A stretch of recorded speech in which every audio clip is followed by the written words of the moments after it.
So like, despite my pants, I'm not talking about The Incredibles today.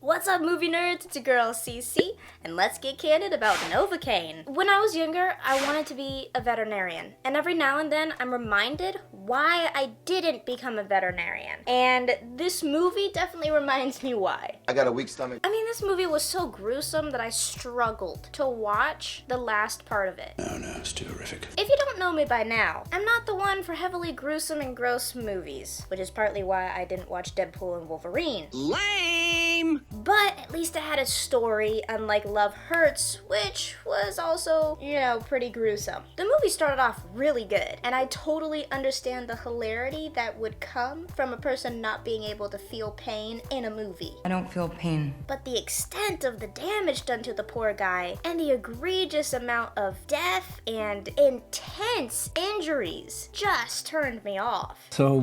Oh, yikes! I really wish it was toned down and had a solid ending that was good for the story, because I think this movie had a lot of potential. Like, it seemed really funny to me, and I liked the writing pretty well, and the story was fun. It was just so Brother, ugh. I mean, seriously, it was the first movie I've seen in a long time that someone actually vomited on screen, unfortunately. I will say that this movie marginally beats out Love Hurts in my book because it actually had a good story. And it also had a really good twist that I did not see coming. I did not! But that's just my initial review of the movie. Keep on listening to hear the full review and whether or not you want to give this movie a shot. There will be spoilers in the reasons for the rating, so you have been warned. You have been warned.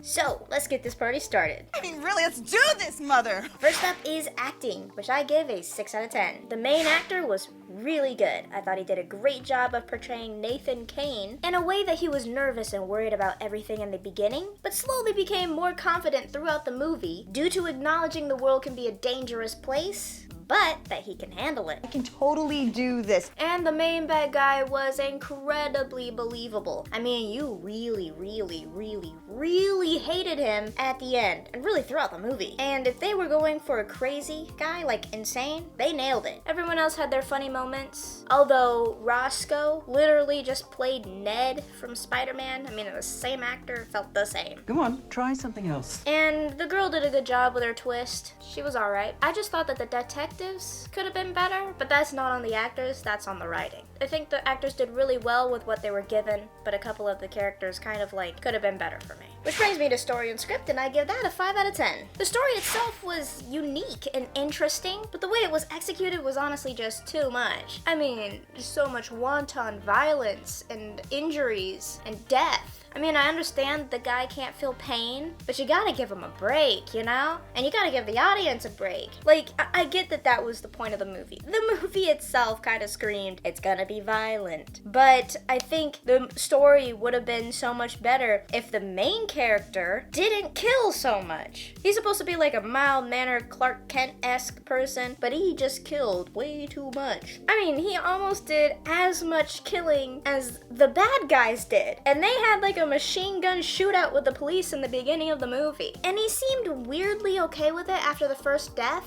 I'm just gonna kill folks now. I threw up the first time, but now we're good. Seriously, it just seems so out of character for him. Why are you doing this, man? There are other ways to subdue somebody instead of just outright killing him. Plus, why do the villains seem to be able to take as much pain as Nathan does? I mean, they don't have a genetic disorder, but they keep getting back up when everybody else stays down. I mean, there were so many fight scenes where the villains should have been subdued, but they kept getting up to the point where it seemed like he had to kill them to make them stop, like they were the Terminator or something. Whereas other characters catch one stray bullet and they're down for the count. Well, that's just stupid. It seemed like the only way the writers wanted Nathan to solve anything was by killing these bad guys. What happened to bad guys facing justice by the end of the movie? Actually getting a good resolution. They go to jail for the rest of their lives, and Nathan doesn't get implicated in all this murder and junk because he was a really bad person by the end of the movie. He didn't need to kill everybody, but the writers really wanted him to. They should all just go to jail. I mean, I get the hilarity of a guy not being able to feel pain, so he ends up being a really good hitman, but that's not his character. He's some assistant manager at a bank.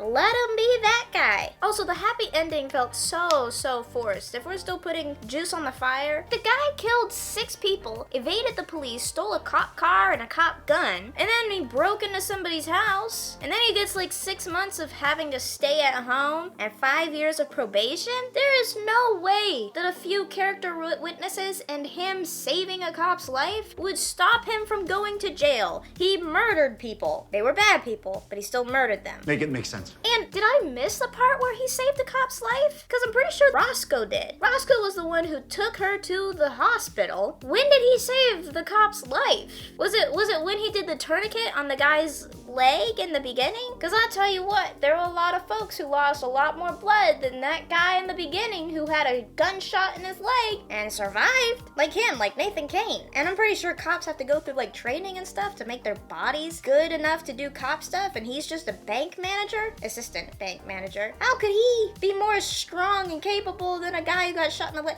You know what? I don't even know. There's a lot. You are always nitpicking. And the fact that he liked the girl at the end is also a thing that I'm just like, why? Like, they just met and she lied to him the entire time. I don't know about you, but if a guy I was seeing was like a robber who has robbed folks before and like gotten folks killed before, and all of his lies got me to murder like a whole baseball team worth of people, I wouldn't go on a second date. Yeah, that makes sense. Now for the theme, which I give a 3 out of 10. Revenge and love is the oldest theme in the book, but they didn't even really do that well. Again, he would have been a lot more commendable as a main character if he used his powers to like subdue folks instead of killing everyone. Why are you killing people? Plus, the love was like a farce at the end. It just built upon lies, and then she was like, I'm sorry, and then we just rolled with it. I don't get it. I mean, why couldn't this movie have been more like the movie Cellular instead, right? Just like an R-rated version of that with like the whole premise of Novocaine, but like he didn't kill anyone. And then it would be perfect. Now for the details, which I give an 8 out of 10. I actually rate this really highly because it was the little details all around Nathan's workplace and home that was just like, wow, you guys really like did your work for this. Like, you thought about it and you put in little details that not a lot of people would have thought about unless they saw you doing it. The attention to detail is pretty impressive. Like the tennis balls on the corners, like the sharp corners of his desks and stuff, and like the little pieces of rubber or gum on top of the sharp tips of pencils. Beautiful. And also the fact that because he can't eat solid foods because he might bite off his tongue and he has to just drink smoothies and junk, they also had a bunch of supplements in his house that you just see in the background. Like, he doesn't even take any of them, you just see them in the background. Beautiful. Wow, that's impressive. Now we're getting into the nitty-gritty of the real review. So here's your spoiler warning now. Spoiler alert. Now, let's get into the reasons for the rating. So, this movie was an R-rated action thriller-esque movie, right? And do I believe it was R-rated? Yes! 100%, no doubt about it. It was just so intense that it could be nothing but R-rated. I have never seen so much in a movie before, and I hope I never do again. But, you know, in my line of business, I probably will. Remember, don't try this at home. We're gonna start off strong because this movie has everything that we look for. I mean, the sex content was there. There was a brief scene where him and the main girl go back to his apartment and they have sex. We don't see it. We don't even see any nudity. It just alludes to it because they start taking off clothes, but it cuts. So it's not bad. And then drugs and alcohol. There is a bar scene in this movie. I don't know if I saw anybody drink per se, but Nathan did use EpiPens in a very unsafe way. He stabbed himself twice with EpiPens to give himself an adrenaline rush, but I'm pretty sure if you do that in real life, it's not good for you. Like, it could be very harmful, so don't do that. Well, that's not good. Gross stuff. I gotta talk about this because there is so much gross stuff in this movie. Honestly, it curled my stomach so much. I think I just threw up in my mouth. But I could tell that some things were coming, so I was able to look away, so it didn't really do too much to my stomach. I just had to ask my mom, hey, did this happen? And she was like, yes. And I'm like, oh good, I'm glad I didn't see that. I have to look away. So, I'll just start listing them off. There were heavy burns on his hands and the bad guy's hands after he grabs a skillet, and then also when he dips his hand in the frying oil to take the gun out, it was like his whole hand was like a piece of fried chicken. Ew. He then vomits because he shoots a guy. He also cuts into his arm to dig out a bullet, and you just watch him digging around. I didn't. You just watch him digging around to get this bullet out. You hear it too. Then he gouges someone's eyes out after he like punches the ground that has a whole bunch of glass in it so that he gets glass in his hands and then gouges somebody's eyes out like his Wolverine. That's disgusting. He then has a crossbow arrow lodged into his leg and he tries to pull it out. It can't come out. Then there was like a whole torture scene. I'll talk about that more in the violence, but it was gross. Everyone has blood pouring out of their mouth a lot. The main villain almost breaks Nathan's hand clean off of his body. Ooh, it's a lot even just still retelling it.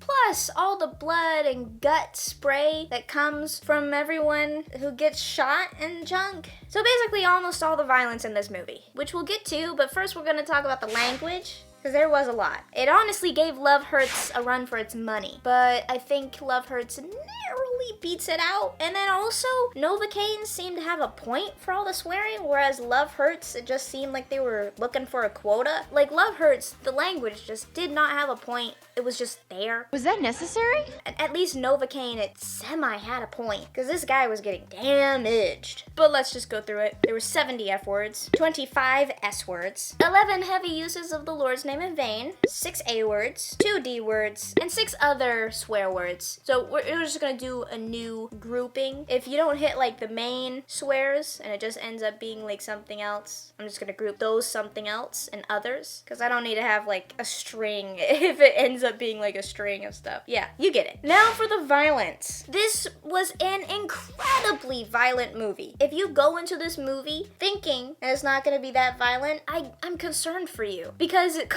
like everything about this movie screams violent. It was even more violent than Love Hurts due to the nature of the film being about a guy who can't feel pain. So of course you're gonna push that to the limit. Seriously, if you can't deal with copious amounts of blood, violence, breaking limbs, and other various junk, don't watch this movie. I'm surprised I was able to last. So like I had to look away so much. Ew, ew, ew. There were at least 6 fight scenes in this movie that ended with at least one person dying and at least one intensely gross injury on Nathan. So I won't really go into detail about those. I'm just gonna go into detail about things that really stood out in this movie. So there was a holdup in the beginning of this movie where the bank manager gets shot in the head and you just see spray, and then kidnap the girl and then shoot at least 6 or 7 police officers outside of the bank. Like there were just so many cop deaths in this movie. I'm wondering if the director or somebody had a vendetta against them. Why are we killing cops now? Stop killing cops. They're just doing their job. They didn't need to like die like they didn't know what they were doing. Like, you know, duck? They just wanted the cops to be dumb. Why are they so stupid? One scene had Nathan stab somebody in the side with like a knife and the guy pulled out, and then he gouged the guy's eyes out with glass that was embedded in his hands. And then to get him to talk, he like drug a tattoo gun across his neck like this. That was a little intense. There was then a torture scene where the guy was like messing around with Nathan's crossbow thing and doing like this. You could hear everything, and then like ripping Nathan's fingernails out. You could hear everything. Gosh. Then once Nathan found the bad guy's hideout, he almost got his head crushed by the car lift before it stopped while it was like on his head like this by 2 detectives because one of them shot the bad guy like here, and then the detectives get shot by the same bad guy, one in the neck and then one also in the side. But apparently when the bad guy gets hit in the side, he could just frolic, play, and fight. But when the cop gets shot in the side, she's down for the count. Who? Why? Make it make sense. Then 2 EMTs get murdered for no good reason by the bad guy who wants to steal the ambulance. And then Nathan, who's in the ambulance, gets off of the gurney by breaking his thumb to take it out of the handcuffs and then uses a defibrillator to like shock the guy, and then the ambulance crashes. They both get up hunky-dory to do a fight scene where the bad guy, you know, almost breaks Nathan's hand clean off. And then Nathan, using the now exposed bone, and shoves it clean through the guy's face face and kills him. Man, oh man, that's gross. What I don't understand is why people like this kind of carnage, but they've got to if they keep writing movies like this. But that's like besides the point. It's also like how all of the bad guys could just take so much pain, like Nathan, and just keep getting up. But the good guys couldn't. It's just weird. I mean, I know that you have to have conflict, but if you're making all of the bad guys seem like they have superpowers, like they're better than regular humans, it just actually takes away from the conflict. It's like, what are we doing? Make it more realistic. By all accounts, it doesn't make sense. Overall, I give this movie a 4 out of 10. The story had good drive and pretty good writing, honestly, with an unexpected twist that could have made an awesome movie if I wasn't trying to hold on to my dinner the entire time. I think I'm gonna be sick.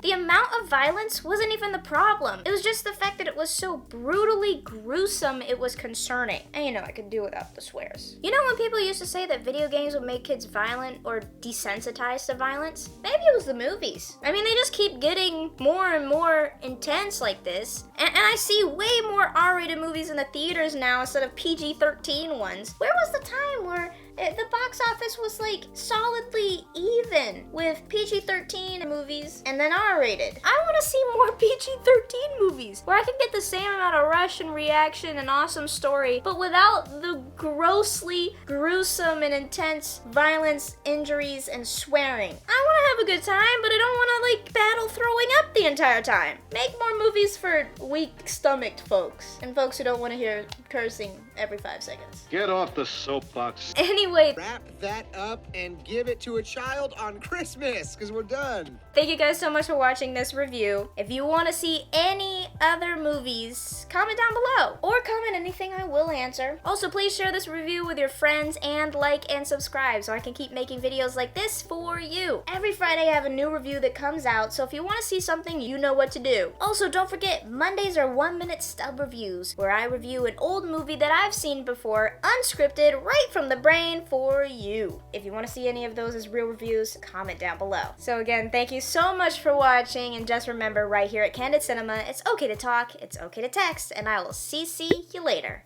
Bye!